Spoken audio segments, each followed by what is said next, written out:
ஓம் சக்தி. ஓம் ஆதிபராசக்தி. என் அன்பு குழந்தையே, இன்று விரதமிருந்து நீ என்னிடம் வேண்டிய உன்னுடைய நியாயமான சுயநலமற்ற வேண்டுதல் நிச்சயமாக நிறைவேறும். தங்கமே, இன்று உனது ஆராதனையால் என்னுடைய உள்ளம் மகிழ்ந்து என்னுடைய பரிபூர்ண அருளை உனக்கு நான் வழங்கி இருக்கின்றேன். இந்த அம்மனின் அருள் என்னுடைய பக்தர்களின் நியாயமான கோரிக்கையினை நிச்சயமாக பூர்த்தி செய்துவிடும். அதற்கு நீ இடைவிடாமல் பிரார்த்தனையை மேற்கொண்டு ஆக வேண்டும். அது மட்டும் இல்லாது அந்த பிரார்த்தனையினை உன் அம்மா நிச்சயம் நிறைவேற்றுவேன் என்ற நம்பிக்கையும் உனக்கு இருக்க வேண்டும். நம்பிக்கையோடு பொறுமையும் சேர்ந்தே இருந்தால் எல்லாம் நல்ல விதமாகவே நடக்கும். என் அன்பு குழந்தையே, மனதாலும் உடலாலும் ஏற்படும் காயங்கள் வலிகள் நிறைந்துதான் இருக்கும்.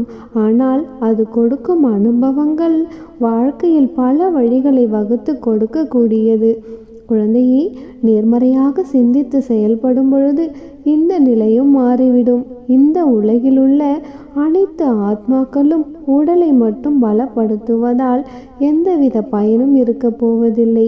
உன்னுடைய ஆன்மாவையும் தெய்வீக தன்மையையும் பலப்படுத்தும் பொழுது இந்த பிரபஞ்சம் நல்ல முறையில் வாழ வழி நடத்தும். குழந்தையே, என்னை நேசிப்பவர்கள் அவரவர் வாழ்க்கையை சந்தோஷமாக வாழ்ந்து கொண்டு மற்றவர்களையும் மிகவும் அன்போடும் நேசித்து கொண்டும் மற்ற உயிரினங்களையும் நேசிக்கவர்களை தான் எனக்கு மிகவும் பிடிக்கும். என் அன்பு குழந்தையே, நான் அனைத்து உயிர்களையும் சமமாகத்தான் கருதுகிறேன். இவரை விட இவர் நல்லவர், இவரை விட இவர் இன்னாதவர் என்று யாரையும் நான் ஒரு பொழுதும் பாரபட்சமாக கருதுவதே இல்லை என் குழந்தையே. ஆனால் என்னை அன்போடு வணங்குபவர்கள் என்ன போல் இருக்கிறார்கள். நானும் அவர்களுடன் வாழ்கிறேன். நீயும் எனக்கு மிகவும் பிரியமான என் அன்பான குழந்தைதான். அதனால்தான் நானே உன்னை தேடி வந்து இன்று உன்னிடம் பேசிக்கொண்டும் இருக்கின்றேன்.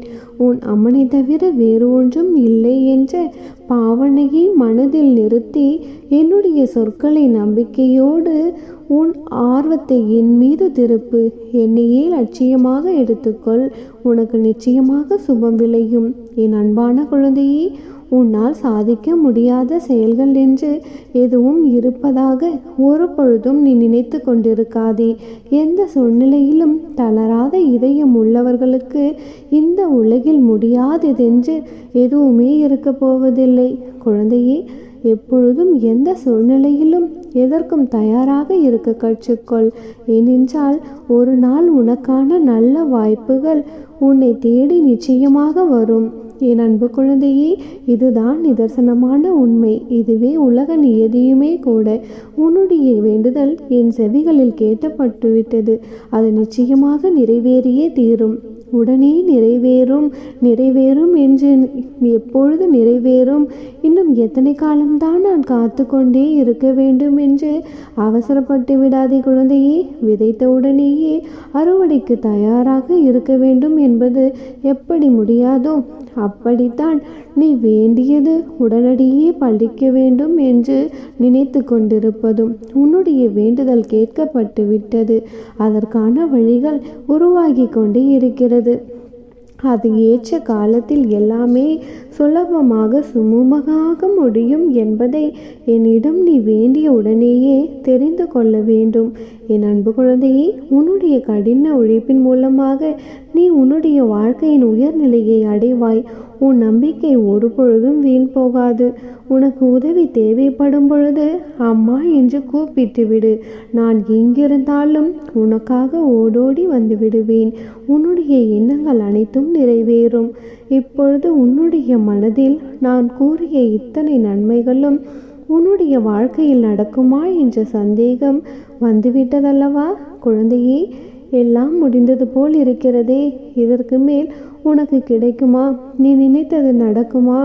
இவையெல்லாம் சாத்தியம்தானா என்றெல்லாம் சந்தேகப்பட ஆரம்பித்து விட்டாய். குழந்தையே, பயப்படவும் ஆரம்பித்து விட்டாய். உன்னுடைய பயத்தை போக்கவும் நம்பிக்கை அளிக்கவும் தான் இன்று ஒரு சத்திய சுபவாக்கோடு உன்னை நான் சந்திக்க வந்திருக்கிறேன். நீ நினைத்ததெல்லாம் சாத்தியமாகும் என்பதை தெளிவாக உனக்கு புரிய வைக்கத்தான் நான் இன்று உன்னை தேடி வந்திருக்கிறேன். எனது இந்த சத்திய வாக்கினை நீ முழுமையாக கேட்டு முடிக்கும் நொடி நீ நினைத்தது எல்லாம் சாத்தியமாகும். கண்மணி, கேட்பாயா? உன்னுடைய வாழ்க்கையில் நிகழும் அனைத்தும் என் பார்வையிலிருந்து வருபவைதான். சில உனக்கு சந்தோஷமான சூழலும் சில பாடங்களை சொல்லிக் கொடுக்கும் பொருட்டே கஷ்டமான சூழலும் இருக்கும். குழந்தையே, சில வழிகளையும் ரணங்களையும் கூட தரலாம். இந்த வாழ்க்கை இப்படித்தான் செல்லமே, எப்படியும் வாழ்ந்துவிடலாம், எப்படியாவது வாழ்ந்துவிடலாம் என்று நினைத்து நினைத்து வாழ்பவர்களுக்கு சாதாரணமாக வாழ்ந்துவிட்டு போய்விடலாம். ஆனால் இந்த வாழ்க்கையை இப்படித்தான் வாழ வேண்டும், இவ்வாறு தான் வாழ வேண்டும் என்று ஒரு லட்சியத்தை வைத்து கொண்டிருந்தால் சிறிது கரடு முரடான பாதைகளை கடந்துதானே ஆக வேண்டும். குழந்தையே, இந்த வாழ்க்கை வெற்றியுடன் கூடிய வாழ்க்கையா, ஒரு திருப்தியை ஏற்படுத்தும் பொருட்டு உன்னுடைய மனம் விரும்பும் வாழ்க்கையாய் வாழ்வதுதானே கடினம். அவ்வாறு நீ வாழ முற்படும் பொழுதே இத்தனை தடைகளையும் சந்திக்க நேரிடும். குழந்தையே, இப்பொழுது அந்த கடினமான சூழ்நிலைகளை தான் நீ எதிர்கொண்டும் இருக்கின்றாய். அனைத்தையும் நடத்தி வைப்பவள் நான் தானே. என்னுடைய பாதையில் என் கைகளை பிடித்து கொண்டுதான் நீ இப்பொழுது நடந்து கொண்டிருக்கிறாய். இப்பொழுது நடக்கும் இந்த போராட்டத்தில் போராடி போராடி ஓய்ந்தே போய்விட்டதாக நீ நினைத்து கொண்டும் இருக்கிறாய். ஆனால் எத்தனை போராட்டங்களை நீ இப்பொழுது வென்று வந்திருக்கிறாய் என்பதை திரும்பி பார்த்திருக்கிறாயா? குழந்தையே, இப்பொழுது நான் சொல்வதை முழுமையாக கேள். நீ வெற்றி கொண்ட என் பிள்ளை என்பதை உணர்ந்து கொள்ளுவாய். நீ எதிரியான பொருளாக இருந்தால் பிறகு கருவாய் சிறிதாய் உதிரானாய். உன்னை உருவமாக திரிக்க நான் உன்னை கருவாய் உள்ள பொழுதே 1000 எதிர்ப்புகளை சந்தித்திருக்கிறாய். இந்த உலகத்தை உன்னுடைய கண்களால் பார்க்கவும் நானே உன்னை சோதித்தேன். அதிலும் நீ ஜெயித்தே விட்டாய். குழந்தையே, எழுந்து நின்று நடக்க நிறைய முறை கீழே விழ அதிலும் நான் உன்னை சோதித்தேன். அதிலும் எழுந்து நின்று நடை போட்டாய். இப்பொழுதோ எல்லாம் தெரிந்து விவரமாய் நல்லது கெட்டது என பிரித்து பார்க்கும் பொருட்டு பக்குவமும் அடைந்திருக்கின்றாய். இப்பொழுதுள்ள இந்த சவால்களை உன்னால் சமாளித்து ஜெயிக்க முடியும். குழந்தையே, நீ பக்குவம் அடைவதற்கு முன்பே போராடி ஜெயிக்கும் குணம் கொண்ட என்னுடைய பிள்ளை. இப்பொழுதுள்ள எல்லா எதிரான சூழ்நிலைகளையும் சமாளிப்பாய். நீதான் வெற்றியும் அடைவாய். எல்லாவற்றையும் ஜெயித்து மகுடமும் சூட்டுவாய். நம்பிக்கையோடு இரு தங்கமே. நீ நினைத்தது நிச்சயமாக உன் வாழ்க்கையில் நடக்கும். உன் அன்னை நானே உனக்கு நடத்தி கொடுப்பேன். எப்பொழுதும் நீ செல்லும் இடமெல்லாம் உனக்கு துணையாக உனது நிழலாக உன் அன்னை நான் வருவேன். சீரும் சிறப்புமாக செல்வ வளம் பெற்று உன்னை சந்தோஷமாக வாழ வைக்க வேண்டியது இந்த அன்னையின் பொறுப்பு. அம்மனருளால் இந்த நாள் அழகிய நாளாக நிறைவடையட்டும். ஓம் சக்தி. ஓம் ஆதிபராசக்தி. ஓம் சக்தி. ஓம் ஆதிபராசக்தி. ஓம் சக்தி. ஓம் ஆதிபராசக்தி. என் அன்பு குழந்தையே, இந்த சுபவேளையில் சுப தினத்தில் நான் ஒருக்கு புனிதமான வாக்கினை தரவே உன்னை தேடி வந்துள்ளேன். இந்த நல்ல நாளில் நான் உனக்கு தரும் சத்திய பிரமாணம் இது. குழந்தையே, எனது வாக்குகளையும் எனது சத்தியத்தையும் நான் ஒரு பொழுதும் மீறுவதில்லை. முழு நம்பிக்கையோடு கேள் என் தங்கமே. எல்லாம் நடக்கும், நன்றாகவே நடக்கும். உனக்குள் எல்லையற்ற ஆற்றல் ஒளிந்துள்ளது. அதை உன்னிலிருந்து வெளியே கொண்டு வா. குழந்தையே, கடவுளின் கரம் உன் கண்களுக்கு தெரியாமல் உன்னை பிடித்து கொண்டுதான் இருக்கிறது. தைரியத்தை வரவழைத்துக்கொள். குழந்தையே, வாழ்க்கையில் பெரிய பெரிய வெற்றி உனக்காக நீ செல்லும் வழியில் காத்து கொண்டிருக்கிறது. என்னால் முடியவில்லை என்கிறாயா? உன்னுடைய மனதை என் பாதங்களில் சமர்ப்பித்து விடு. நான் தான் செய்கின்றேன், நான் தான் கஷ்டப்படுகிறேன் என எப்பொழுதும் தான் என்ற எண்ணம் வருவதை தவிர்த்துக்கொள். நல்லதோ கெட்டதோ என் அம்மா செய்கிறார், என் அம்மா பார்த்து கொள்வார் என்று இரு. குழந்தையே, பாரத்தை முழுமையாக என் மீது வைத்துவிட்டு பலனை எதிர்பார்க்காமல் கஷ்ட நஷ்டங்களால் கலங்கி கொண்டிருக்காமல் போய்கொண்டே இரு செல்லமே.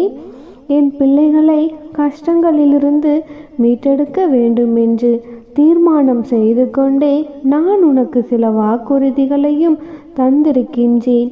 யார் என்னுடைய திருவடிகளை முழுமையாக சரணடைகிறார்களோ அவர்களுடைய அத்தனை எண்ணங்களையும் நான் ஈடேற்றுவேன். என்னை எந்த ரூபத்தில் பக்தர்கள் பார்க்க விரும்புகிறார்களோ அதே ரூபத்திலேயே அவர்களுக்கு நான் நிச்சயமாக காட்சியளிப்பேன். யார் என்னை முழுமையாக அடைக்கலமாக அடைகிறார்களோ அவர்களின் பாரத்தை நானே முழுமையாக சுமக்கிறேன். யார் தன்னுடைய உடல், மனம், தனம், சேவைகள் என அனைத்தையும் என்னிடமே அர்ப்பணித்துவிட்டு என்னையே முழுமையாக தியானம் செய்கிறார்களோ, யார் தனது துன்பங்களை என்னிடம் ஒப்படைத்து விடுகிறார்களோ, யார் என்னுடைய நாமத்தை தினமும் சொல்லுகிறார்களோ அவர்கள் வேத பாவங்களில் இருந்து விடுபட்டு நிச்சயமாக என்னையே அடைகிறார்கள். அவர்கள் வேறு நான் வேறு என்று இல்லாமல் அவர்களை நான் நிச்சயமாக உயர்த்துவேன். எப்பொழுதும் கலங்கி கொண்டிருக்காதே. நீ என்னை நோக்கினால் நானும் உன்னை நோக்குகிறேன். என்னை நம்பியவர்களின் பாவங்கள் நிச்சயமாக நீங்கிவிடும். இவையெல்லாம் இன்று நான் உனக்கு கொடுத்த புனிதமான வாக்குகளாகும். என் வாக்குகளை நான் ஒரு பொழுதும் மீறியதே கிடையாது. என் தங்கமே, நான் கூறிய வாக்குகள் அனைத்தையும் பலிக்கச் செய்வது எனது தலையாய கடமை. வாழ்க்கையில் நீ சந்திக்கும் தோல்விகளை நினைத்து நினைத்து வாழ்க்கையில் தோல்வியுற்று விட்டதாக நீயே முடிவு செய்து கொள்ளாதே. குழந்தையே, இங்கு நிலையானதென்று எதுவுமே கிடையாது. இருப்பதை வைத்து மகிழ்ச்சியாக இரு. நீ அனைத்திலும் வெற்றி பெறும் நாள் வெகு தொலைவில் இல்லை. குழந்தையே, விரக்தியை தூக்கி எறி. அதுதான் உனக்கு முதல் எதிரி. இந்நேரம் உன்னை பாதுகாத்து கொண்டுதான் இருக்கின்றேன். உன்னுடைய வாழ்க்கையில் உனக்கான எல்லா நிகழ்வுகளுக்கும் முடிவை நான் தான் எடுக்கின்றேன். உன்னை நிச்சயமாக செம்மைப்படுத்தி உன் வாழ்க்கையில் உன்னை உயர்த்தி வாழ வைப்பேன். நம்பிக்கையோடு இரு தங்கமே. உன் வாழ்க்கையில் இனி எல்லாம் நல்லதாகவே நடக்கும்.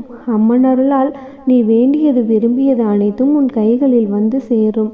இனியெல்லாம் நல்லதாகவே நடக்கும். எதற்கும் கலங்காதே. ஓம் சக்தி. சக்தி. என் அன்பு குழந்தையே, வாழ்க்கையாக போராட்டமாக இருக்கிறது. எல்லை இல்லாத துன்பங்களை அனுபவித்து விட்டேன். எல்லாவற்றையும் இழந்தும் விட்டேன். இனியும் என்னால் முடியாது அம்மா. இப்பொழுது என்னிடம் இருப்பது என் உயிர் மட்டும்தான். அதையும் நீங்களே எடுத்து கொள்ளுங்கள் என்றுதானே புலம்பிக் கொண்டிருக்கின்றாய். என் அன்பு குழந்தையே, உன்னுடைய கஷ்டம், மனவேதனை என்ன என்பது எனக்கு புரியாமல் இல்லை. என் தங்கமே, உன்னுடைய மனக்குழப்பங்களுக்கும் கேள்விகளுக்கும் விடை தரும்படியான ஒரு நிகழ்வினை கூறுகிறேன். கவனமாக கேள். இதில் இருக்கும் உண்மையை நீ புரிந்து கொண்டால் இனி நீ அழுது புலம்ப மாட்டாய். கேட்கிறாயா என் தங்கமே? ஒரு ஏழை ஒருவன் ஜென் துறவியை பார்க்க சென்றான். அவரை பார்த்து, குருவே, நான் பெரும் ஏழை. என்னிடம் என் உயிரை தவிர வேறு எந்த சொத்துக்களும் இல்லை. நான் ஒரு நல்ல வசதியுடன் வாழ வழி சொல்லுங்கள் என்று கேட்டான். அதற்கு குரு அவனிடம், நான் 5000 ரூபாய் தருகின்றேன். உன் கைகளை என்னிடம் வெட்டி கொடு என்று சொன்னார். அவன், என்னால் 5000 ரூபாய்க்காக என் கைகளை இழக்க முடியாது என்று கூறினான். சரி, நான் உனக்கு 15000 ரூபாய் தருகிறேன். உன்னுடைய கால்களை கொடு என்றார். அதற்கும் அவன் ஒப்புக்கொள்ளவில்லை. வேண்டுமென்றால் 50000 ரூபாய் தருகிறேன். உன்னுடைய கண்களையாவது கொடு என்று கேட்டார். அதற்கும் அவன் முடியாது என்றான். சரி, உனக்கு 20 லட்சம் வேண்டுமென்றாலும் தருகிறேன். உன் உயிரை கொடு என்றார். அதற்கு அந்த ஏழை மனிதன், என்னால் நிச்சயம் நீங்கள் சொல்வதை செய்ய முடியாது என்று கூறிவிட்டான். அதை கேட்ட அந்த குரு அவனிடம், உன்னிடம் உன் உயிரை தவிர வேறு எந்த சொத்தும் இல்லை என்றாயே, இப்பொழுது எவ்வளவு பெரிய தொகையை கொடுத்தாலும் உயிரை கொடுக்க மறுக்கிறாய். இப்படி இவ்வளவு பெரிய தொகையை கொடுத்தாலும் கொடுக்க விரும்பாத விலை மதிப்பற்ற உயிரை கொண்டுள்ள நீ எவ்வாறு ஏழையாக முடியும்? ஆகவே நீ உழைத்து வாழ்க்கையில் முன்னேறு என்று கூறினார். விலை மதிப்பில்லாத தன் நம்பிக்கை ஒன்று போதும் வாழ்க்கையை ஜெயித்து விடலாம். புரிந்து கொண்டாயா கண்மணி? இந்த நிகழ்வில் மறைந்திருக்கும் சூட்சமங்களை நீ சரியாக புரிந்து கொண்டாயானால் நிச்சயம் இனி நீ அழ மாட்டாய்.